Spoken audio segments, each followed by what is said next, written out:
తాకట్లో ఉన్న మీ బంగారాన్ని విడిపించి ఆ రోజు ఆన్లైన్ రేటుకి కొంటాం. Sharma gold company. అందరికీ నమస్కారం. నా పేరు మాధురి. మీరు చూస్తున్నది సుమన్ టీవీ నెట్వర్క్. ఈ రోజు మనతో పాటు ఉన్నారు Shambhala 360 solutions consciousness doctor, holistic healer doctor K Hariharanath Raju garu. నమస్కారం అండి. నమస్కారం తల్లి. ప్రతి ఒక్కరికి తెలిసింది ఆరోగ్యమే మహాభాగ్యం. కానీ ఆ మహాభాగ్యాన్ని అందుకోవడంలో ప్రతి ఒక్కళ్ళు కూడా చాలా దూరానికి వెళ్ళిపోయారు. సో అది మన సాధ్యం, మన బాడీకి అంత సత్తా ఉందని చెప్పేసి శంబాలా 360 సొల్యూషన్స్ తోటి అది సాల్వ్ అవుతుంది, పాసిబుల్ అవుతుందని చెప్పేసి మీరు తెలియజేస్తున్నారు. అయితే మనకి ఏది ప్రాబ్లం వచ్చినా కూడా మనకి సెల్ నుంచే మొదలవుతుంది. అది కాస్త పెద్ద క్యాన్సర్ వరకు కూడా వెళ్ళే అవకాశం ఉంది అని చెప్పేసి పాత వీడియోలో మీరు చెప్పారు. అయితే ఆ వచ్చిన ప్రాబ్లమ్ని క్యూర్ చేయాలంటే అంటే అది ఏ విధంగా ఉంటుంది? సెల్ లెవెల్లోనే అది క్యూర్ చేయాలా? అసలు అది దాని గురించి తెలుసుకోవాలనుకుంటున్నామండి. అది వెరీ గుడ్ అమ్మా. అంటే చాలా ఇంపార్టెంట్. అంటే ఆరోగ్యం అనేది చాలా ఇంపార్టెంట్ అమ్మా. అంటే మనకి భగవంతుడు ఈ బాడీని ఇచ్చినప్పుడు ఈ బాడీని మనం ఎంత కాలతో లైఫ్ ఇచ్చాడు అంటే 120 ఇయర్స్ అమ్మ మన లైఫ్ ఈ కలికాలంలో. ఇక్కడ అంటే 60 ఇయర్స్కి మరి మనకు సంవత్సరం తిరుగుతూ ఉంటుంది. 60 ఇయర్స్కి ఒక షష్టి పూర్తి అంటారు. అలాంటి 2 decades అవ్వాలి అంటే 120 ఇయర్స్ మనం బతకాలి యాక్చువల్గా. ఇక్కడ ఉంటే ఇక్కడ బతికితే. అలాగే హిమాలయస్లోకి వెళ్ళిపోయి మీరు ప్రకృతి దగ్గరగా ఉంటే కనుక మీరు డిసైడ్ చేసుకోవచ్చు ఎంతకాలం బతకాలనేది. అది శంబాలాలో ఉంటే ఇంకా మరణం అనేది కూడా ఆటోమేటిక్గా యూనివర్స్లో మీరు కలిసిన తర్వాత యూనివర్స్ మీకు ఒక ఇన్ఫర్మేషన్ వస్తుంది, అప్పుడు మీరు డిసైడ్ చేసుకోవచ్చు. మన చేతిలోనే ఉంటుంది. కానీ ఇక్కడ మన చేతిలో లేదు. ఇక్కడ అంత ప్రకృతి చేతిలో. ఎందుకంటే ప్రకృతిని మనం పాడు చేసేస్తున్నాం మొత్తం అంతా. ప్రకృతి నుంచి దూరం అయిపోయాం మన అందరం. అంటే ప్రకృతి నుంచి వచ్చిన ఎనర్జీని మనం తీసుకోలేకపోతున్నాం మొత్తం. అంటే పాత రోజుల్లో ఒక డాక్టర్ అంటే వాళ్ళు పూర్వకాలం ఋషి సంప్రదాయంలో వాడికి ఆస్ట్రాలజీ తెలుసుండేది, వాస్తు తెలుసుండేది, వాత పిత్త కపాల గురించి చెప్పేవారు. అంటే సీజన్ని బట్టి ఏం తినాలి ఏం తినకూడదు చెప్పేవారు. చేయి చూస్తే నాడి పట్టుకొని నీకు ఈ ప్రాబ్లం ఉందని చెప్పేసేవారు. గ్రేట్. అప్పట్లో అంటే ఆ రోజుల్లో ఆ ఋషి సంప్రదాయం ఉండేది. ఆ సనాతన ధర్మంలో మనకి అన్నీ కూడా ఉన్నాయి, మన వేదాల్లో ఉంది, ఉపనిషత్తుల్లో ఉంది, అదంతా కూడా. అంటే ప్రతి మనిషి కూడా ఒక ఎనర్జీ ఫీల్డ్ ఉంటుందమ్మా. దాన్ని దివ్య కాంతి వలయం అంటారు. అధర్వణ వేద చెప్పడం లెవెల్లో చెప్పడం జరిగింది. అంటే మన ఎనర్జీ ఫీల్డ్. మనం తులసి చుట్టూ ఒకసారి ప్రదక్షిణ చేస్తే మీ ఆరా 5 meters అయిపోతుంది. ఇది ఫిజికల్ ఆరా. నేను మాట్లాడేది ఫిజికల్ లెవెల్లో మాట్లాడుతున్నాను. మీరు రావ చుట్టూ ప్రదక్షిణ చేస్తే మీ ఆరా 8 meters అవుతుంది. ఓకే.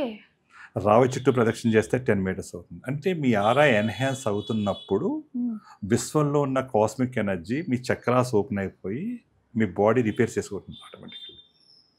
భూమి నుంచి శక్తి తీసుకుంటుంది, సూర్యుడి నుంచి శక్తి తీసుకుంటుంది, నవగ్రహాల నుంచి ఎనర్జీ తీసుకుంటుంది, అలాగే 27 నక్షత్రాల నుంచి ఎనర్జీ తీసుకుంటుంది, 12 రాసుల నుంచి ఎనర్జీ తీసుకుంటుంది. అంటే ఆ ఆరా అంత స్ట్రాంగ్ ఉంటే అన్నిటిలోంచి రిసీవ్ చేసుకుంటుంది. ఆటోమేటికలీ మన బాడీ రిసీవ్ చేసుకుని మన బాడీ రిపేర్ అయిపోతుంది. చక్రాస్ అన్ని ఓపెన్ అయి ఉంటాయి. ఓకే. అప్పుడులో మనం మంచి వాటర్ తాగేవాళ్ళం ఆ రోజుల్లో. అంటే ఎప్పుడూ కూడా నేచర్ దగ్గరగా ఉండేవాళ్ళు. ప్రకృతితో గాలి బాగా తిరిగేది. అంటే మంచి ఇంట్లో ఒక వాస్తు చూసుకునేవారు, మంచి ఇంట్లో ఉండేవారు. అంటే ఇల్లు అనేది ఏంటంటే ఒక మనవి దేవాలయంలో ఉండాలి ఇల్లు కూడా. అంటే ఏ మూలన ఏది ఉండాలనేది కూడా ఒక శాస్త్రం ఉంది, వాస్తు శాస్త్రం అనేది కూడా. అంటే వాస్తు కూడా చూసుకునేవారు. ఎక్కడ కిచెన్ ఉండాలి, ఎక్కడ పడుకోవాలి, ఏది ఎంట్రన్స్ ఉండాలనేది కూడా ఒక శాస్త్రం ఉంది. అవన్నీ కూడా అందులో కూడా అది కూడా ఆరోగ్యానికి సంబంధించింది. అందులో డిఫెక్ట్ ఉన్నా కూడా నీ ఆరోగ్యం మీద ఎఫెక్ట్ చూపిస్తుంది. భూమి పైన ఏదైతే ఎనర్జీ ఉందో, వాస్తు ఉందో, అది ఒకటి కాకుండా భూమి లోపల కూడా ఒక వాస్తు ఉంటుంది. భూమి లోపల కూడా వాస్తు. భూమి లోపల దాని అంటే జియోపతిక్ స్ట్రెస్ అంటారు, భూగర్భ దోషం. ఓకే. పాత రోజుల్లో ఎవరైనా ఇల్లు కట్టాలంటే మట్టిని పరీక్ష చేసేవారు, ఇది కట్టొచ్చా లేదా. మట్టి అంతా తవ్వేసేసి తీసేసిన తర్వాత 12 అడుగులు గొయ్యి తవ్వి మట్టి అంతా పారిపోసిన తర్వాత జీవనదిలో ఇసుక తీసుకొచ్చి పోసేవారు. జీవనది అంటే పుష్కరాలు జరిగేదాన్ని జీవనది అంటారు. అంటే ఇప్పుడు ఎప్పుడు కూడా ఎనర్జీ ఫీల్డ్ ఉంటుంది.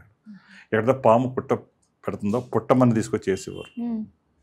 నవధాన్యాలు పోసేవారు, మొలకెత్తి యంత్ర ప్రతిష్ఠ చేసేవారు, భూ పూచి చిల్లి కట్టేవారు. ఇప్పుడు గుళ్ళు కడుతున్నారు అలాగే. అంటే గుడి అంటే ఇల్లే దేవాలయం. సరే నేను ఇంకోటి మీకు క్లారిటీ ఇస్తాను. మీ ఇంట్లో దేవుడి గది పట్టుకుంటుంది కదమ్మా, ఏ ఏరియాలో ఉంటుంది ఇది? ఈశాన్యంలో దేవుడు పెడతారంట, అంతే కదా? ఈశాన్యంలోనే దేవుని ఎందుకు పెట్టాలి? అవును, శివుడు ప్లేస్ అక్కడ, దేవుడిని అక్కడే పెట్టాలి అన్నట్టుగా అంటారు. అందరూ శివుడు అంటే ఓకే, శివుడు నమ్మిన వాళ్ళు ఓకే, నమ్మకం ఉన్న వాళ్ళ కోసం నేను అంటలేదు, అందరి గురించి మాట్లాడతాను. అంటే మనం సైన్స్ మాట్లాడితే అందరికి ఇది కనెక్ట్ అవుతుంది. నిజంగా శివుడు శక్తి లేకుండా ఇది జరగదు.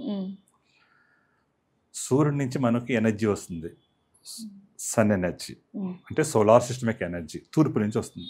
ఓకే, అంటే ఆస్ట్రాలజీ బాగున్నప్పుడు తూర్పు యొక్క ఎనర్జీ మనకు వస్తుంది. నార్త్ నుంచి సౌత్కి మ్యాగ్నెటిక్ ఫీల్డ్ వస్తుంది, భూమి ఆకర్షణ సిద్ధాంతం. ఈ రెండు కలిస్తే ఈశాన్యం అంటారు, అక్కడ దేవుని పెడతారు. అంటే ఈ రెండు ఎనర్జీలు బాగున్నాయంటే అంటే ఆస్ట్రాలజీ బాగుండాలి, వాస్తు బాగుండాలి. ఈ రెండు బాగున్నప్పుడు భూమి పైన ఉన్న వాస్తు, భూమి లోపల ఉన్న వాస్తు, అప్పుడు ఆ రెండు ఎనర్జీలు కలిసినప్పుడు మీ ఇంట్లో దేవుడు ఉన్నట్టే, నువ్వు ఆరోగ్యంగా ఉన్నట్టే. దేవుడు ఉన్నాడంటే ఏంటమ్మా? దేవుడు అంటే ఎవరు? శక్తి. ఆ శక్తి ఆటోమేటిక్గా నువ్వు చాలా హ్యాపీగా హెల్తీగా ఆనందంగా ఉండగలుగుతావు. అంటే భూమి నుంచి శక్తి తీసుకోవాలి, అలాగే సన్ నుంచి వచ్చిన ఎనర్జీ కూడా మనం తీసుకోవాలి, విశ్వశక్తి కూడా.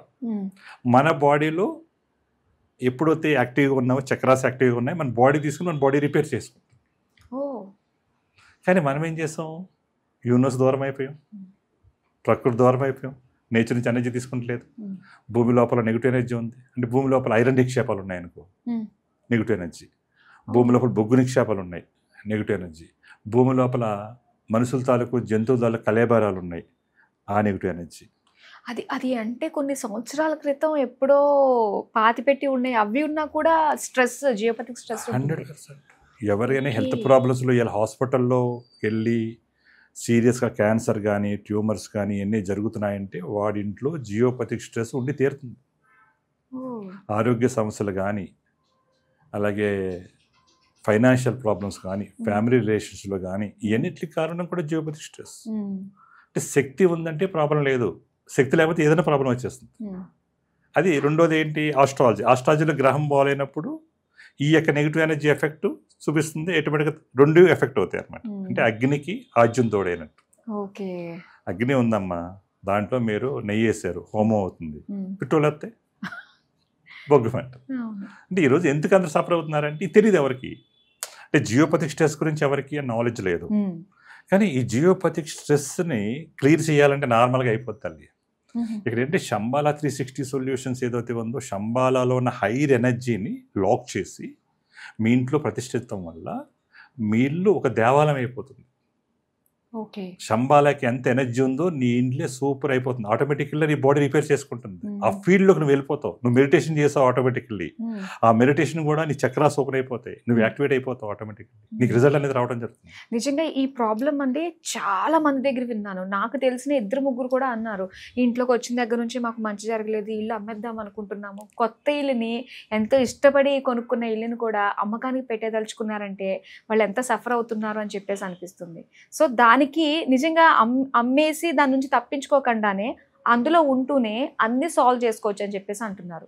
అసలు ఇంటిని కూలగొట్టకూడదమ్మా, అసలు ఇంటిని డిస్ట్రాయ్ చేయకూడదు, గోడ తీసేయి, అది తీసేయి అనేది అది రాంగ్. అది ఎందుకంటే యూనివర్స్లోని ఎనర్జీ కనుక మనం అందులో ఇన్స్టాల్ చేసుకున్న సంబల శక్తి, భూమి పైన ఉన్న వాస్తు, భూమి లోపల ఉన్న వాస్తు, అన్ని వస్తువులు సెట్ అయిపోతాయి. ఇట్స్ కాస్మిక్ వాస్తు, శంబాలా వాస్తు ఇది. భగవన్ శక్తి ముందు నథింగ్. అవును, అమ్మవారి శక్తి కంటే నథింగ్ ఏమీ లేదు. మెయిన్ అంతే అమ్మవారు పట్టుకోవాలి మనం. అమ్మవారే మన ఇంట్లో ఉండి ఆ ఎనర్జీ ఫీల్డ్ని కనుక యాక్టివేషన్ చేయగలిగినప్పుడు ఏ ప్రాబ్లం రాదు. అంటే శంబాలా 360 సొల్యూషన్లో ఆ స్పెషలైజేషన్ మన దగ్గర ఉంది, మీరు అనుభవం పొందొచ్చు. ముందు తర్వాత ఎంతోమంది ఈరోజు ప్రాబ్లం మన దగ్గర రావడం జరిగింది, ఎన్నో ఇవాళ టెస్టిమోనీస్ ఉన్నాయి మొత్తం అంతా కూడా. ఏదో జియోపతిక్ స్ట్రెస్కి పర్మనెంట్ సొల్యూషన్, భూమి పైన వాస్తుకి పర్మనెంట్ సొల్యూషన్, అంటే 100%, 100కి 100. అంటే భూమి పైన వాస్తు, భూమి లోపల ఉన్న వాస్తు, అలాగే ఆస్ట్రాలజీలో కూడా 100కి 100% సొల్యూషన్. ఎప్పుడైతే మన సొల్యూషన్ తీసుకోగలిగామో మన సాధన అనేది ఈజీగా యూనివర్స్ కనెక్ట్ అయిపోతుంది. ఇప్పుడు సెల్ ఫోన్ ఉందమ్మా, సిమ్ ఉందంటే ఆ సిగ్నల్ వస్తుంది, లేకపోతే రాదు. అంటే ఇప్పటివరకు ఏంటంటే అందరూ మన ఆరా లెవెల్లో చెప్తున్నారు, ఆరా అనేది ఒక లిమిటేషన్, ఇది consciousness. Higher level, okay. Above the light. Light కంటే హయ్యర్ లెవెల్ ఇది. అంటే లైట్ కంటే కింద ఉన్నది ఫ్రీక్వెన్సీస్. ఈ ఫ్రీక్వెన్సీస్ పైన ఎనర్జీ, ఎనర్జీ పైన కాన్షియస్నెస్ పైన అవేర్నెస్, అవేర్నెస్ కంటే పైన శంబాలా 360. ఎప్పుడైతే హైయర్ లెవెల్ ఎనర్జీ ఎప్పుడైతే మనకి ఇన్స్టాల్ అయిపోయిందో మన మైండ్ కామ్ అయిపోతుంది, మైండ్ జీరోలోకి వెళ్ళిపోతాం. మైండ్ ఎప్పుడైతే జీరోలోకి వెళ్ళిపోయో గ్రహాలన్నీ నార్మల్ అయిపోతాయి, కింద నుంచి నెగిటివ్ ఎనర్జీ అంతా సప్లస్ అయిపోతుంది, మన చక్రాస్ ఓపెన్ అయిపోతాయి, మన బాడీ రిపేర్ చేసుకుంటుంది ఆటోమేటిక్గా. అన్ని రకాల సమస్యలకి సొల్యూషన్ మన బాడీ చూసుకుంటుంది మొత్తం అంతా. కానీ దానికి అట్మాస్ఫియర్ క్రియేట్ చేసి ఇవ్వాలంటే మనం దానికి శంబాలా 360 సొల్యూషన్స్ హెల్ప్ చేస్తుంది. ఓకే. అయితే హెల్త్ పరంగా కూడా ఇప్పుడు మనం మీరు అన్నారు కదా, ఏ ప్రాబ్లం వచ్చినా కూడా సెల్ లెవెల్లోనే, రూట్ లెవెల్లోనే మనం క్లియర్ చేసుకుంటే అసలు ఆ ప్రాబ్లం రాదు అని చెప్పేసి, అంటే ఇది ఏ రకంగా మనం చూసుకోవచ్చు అంటారు అసలు? నెక్స్ట్ ఎపిసోడ్లో మనం దీని గురించి ఇంకా డీటెయిల్గా వెళ్తాం. అంటే ఇప్పటి వరకు మనం ఎలా చేస్తున్నాము, ఇంకా దీన్ని ఇంకా డెప్త్గా ఎలా తీసుకెళ్ళవచ్చు, పర్మనెంట్ సొల్యూషన్ ఎలా ఇవ్వచ్చు, అంటే లైఫ్లో ప్రాబ్లం రాకుండా చేసుకోవాలి. ఇప్పుడు అందరూ డిజార్డర్స్తో ఉన్నారు, బీపీ వస్తుంది, షుగర్ వస్తుంది, థైరాయిడ్ వస్తుంది, మరి కంటిన్యూగా మనం మెడికేషన్ తీసుకుంటూనే ఉంటున్నాం కదా. అవును. ఎప్పుడైతే మనం కొంతకాలం మెడికేషన్ తీసుకోవాలి, ఎందుకంటే అలవాటు చేస్తాం బాడీకి. తర్వాత ఒక స్టేజ్ వచ్చిన తర్వాత మీరు ఎప్పుడు చెక్ చేసుకున్నా సరే నీకు బీపీ లేదు, షుగర్ లేదు, థైరాయిడ్ లేదు అని అన్న తర్వాత నీకు ఏ మెడిసిన్ వాడక్కర్లేదు. అప్పుడు నెక్స్ట్ వీడియోలో ఇదేంటి అనేది మీరు తెలుసుకోవచ్చు. ఒక్కొక్క వీడియోకి ఒక్కొక్కటి అమ్మ బాబోయ్ అని చెప్పేసి ఒక షాక్ వస్తుందండి. నిజంగా ఇంత పాసిబుల్ అవుతుందా ఇలాంటి టైంలో కూడా మన ప్రాబ్లమ్స్ అన్నిటిని కూడా క్లియర్ చేసేది ఒక శంబాలా 360 ద్వారా అన్ని క్యూర్ చేసుకోవచ్చు. సూపర్ కాన్షియస్లో అన్నీ అవుతాయి, యూనివర్సల్ కాన్షియస్లో అన్నీ అవుతాయి. అది మన దగ్గర ఏం కాదు కదా, యూనివర్స్లోని శక్తి ఉంది, నీలోని శక్తి ఉంది. ఈ రెండు సింక్రనైజ్ లేదు. ఎప్పుడైతే ఈ రెండు కలిసిపోయినాయో ఆటోమేటిక్గా అయిపోతుంది. ఇప్పుడు కలలేదు, విడిపోయి ఉంది. అవును, అందరికీ తెలుస్తుంది. ఇది నేనే కొత్త రాకెట్ సైన్స్ ఏం చెప్పట్లేదు. అయితే ఆ శంబాలా వెళ్ళొచ్చాను కాబట్టి ఆత్మలోంచి వచ్చిన అవేర్నెస్ కూడా ఇక్కడ మీకు హెల్ప్ చేయబోతున్నాం. అంతే మిమ్మల్ని కూడా శంబాలా తీసుకెళ్తానే కదా అనుభవం వస్తుంది. తప్పకుండా రావాలనుంది. సో దానికి రావడానికి మీరు చెప్పే ప్రతి వీడియో, ఒక్కొక్క వీడియోలోని మీకు ఒక ఇన్ఫర్మేషన్ తెలుస్తుంది. మొన్న కర్మ గురించి, ఫస్ట్ శంబాలా గురించి తెలుసుకుందాం. శంబాలా తర్వాత కర్మలు, తర్వాత పర్పస్ ఆఫ్ లైఫ్, తర్వాత మనకి దేహశుద్ధి కావాలి. దేహశుద్ధి ఎలా క్లియర్ అవుతుంది, అలా ప్రతి దానికోసం సొల్యూషన్ ఉంది కాబట్టి శంబాలా 360 సొల్యూషన్ చెప్పడం జరిగింది. అంతే కదా. అంటే ఎప్పటి వరకు ఏంటంటే అన్ని డివైడ్ అయిపోయి ఉన్నాయి, అన్నీ ఒక దుక్కుని పెట్టి సింక్రనైజ్ చేయడం జరిగింది. ఇది ప్రపంచంలో 850 కోట్ల మందికి అవసరమే. ఇది జరుగుతుంది. ఇది నాది కాదు, మీ అందరిది. మీరు అందరూ నేర్చుకోవచ్చు, అందరూ దీనిలో పాలు పంచుకోవచ్చు. తప్పకుండా అండి. మమ్మల్ని ఎంతగానో అవేర్ చేస్తున్న మీకు అయితే ధన్యవాదాలు. నమస్కారం తల్లి. చూసిన ప్రేక్షకులందరూ కూడా ధన్యవాదాలు. Thank you very much. Love you all.